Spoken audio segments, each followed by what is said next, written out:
Hey guys, what's up? Welcome back to Laffy Tunes. Today we'll be covering 7 twisted Nickelodeon fan theories that will ruin your childhood. Let's get into the video. Number 7, Big Pete was schizophrenic, Pete and Pete. Remember Pete and Pete? It ran for 3 seasons between 1991 and 1996 and followed the quirky lives and adventures of 2 redheaded brothers with the same name.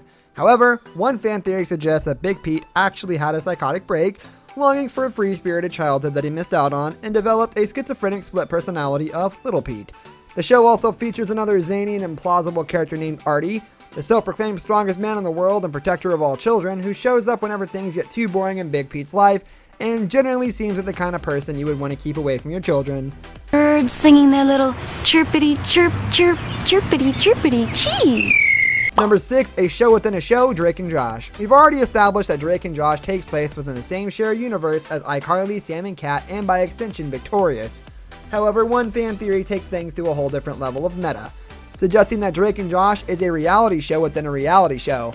This is why every episode opens up with Drake and Josh speaking directly to the camera like a behind-the-scenes talking head from The Office. There's also an episode of iCarly where Drake and Josh are playing on Carly's TV. Drake, hold on! Number 5, Steve is a drug addict, Blue's Clues. Blue's Clues has always had a strange amount of drug rumors constantly surrounding it in one form or another. When Steve left the show, in a time before the internet could easily debunk death hoaxes, rumors of the actor suffering a drug overdose were rampant. Although the actor himself has confirmed he's alive and well, it spawned a widely believed fan theory that the reason Steve is able to talk to his dog, mailbox, and household appliances is because he's tripping on some seriously hard drugs. Fun? Yeah. Okay, remember, Blue's paw print will be on the clues. Blue's Clues. Number 4, Mr. Krabs is a cannibal, SpongeBob SquarePants. Krabby Patty seems like kind of a more of a name for a mystery meat burger created by an actual crab. It becomes even more disturbing when you realize that other than Mr. Krabs, you almost never see another crab, and the entirety of the show's run of over 200 episodes. Where have all the crabs in Bikini Bottom disappeared to? And where is Mr. Krabs finding all the meat for his millions of Krabby Patties? If that alone isn't enough to convince you, consider the fact that every other menu item at the Krusty Krab contains the key ingredient in its name: kelp shake, coral bits, seafoam soda, and of course, Krabby Patty. Number 3, Danny Phantom is Timmy Turner, Danny Phantom / Fairly OddParents. The Fairly OddParents and Danny Phantom may seem like 2 very different shows on the surface, until you realize that nearly every character on Danny Phantom looks like an aged up version of someone from the Fairly OddParents. Timmy and Dan have the same hair, same eyebrows, and same blue eyes, and each show, their parents also look and act eerily similar.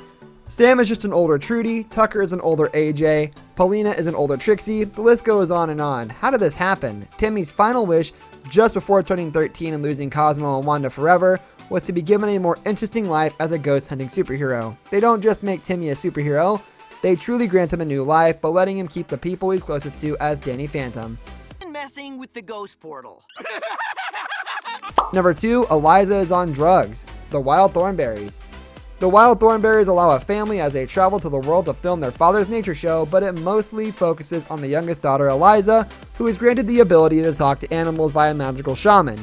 Seems like a perfectly normal concept for a cartoon, but here's where things get a bit questionable. Nobody else in Eliza's family ever sees any evidence of this power, and throughout the rest of the show, they never encounter anything overtly magical or supernatural again. The only explanation is that Eliza can't really talk to animals. She just received a hallucinogenic drug from the native that makes her think she can. This drug, like acid, just stays in Eliza's system throughout the show, and eventually led to an appendix infection that almost killed her in the 3rd season.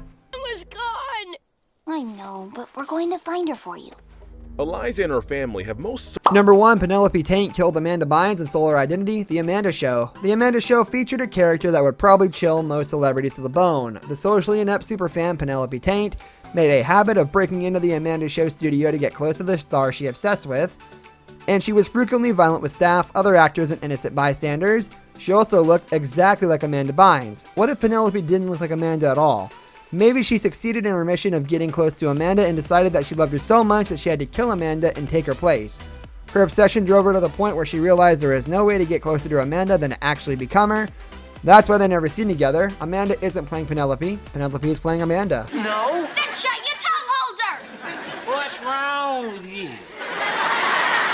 This brings us to the end of our video. I hope you enjoyed it. Hit like if you did, and don't forget to subscribe to our channel so you don't miss out on any of our videos in the future. Also watch the 2 videos that are on your screen because I'm sure you'll love them. With that, I'll see you in the next video.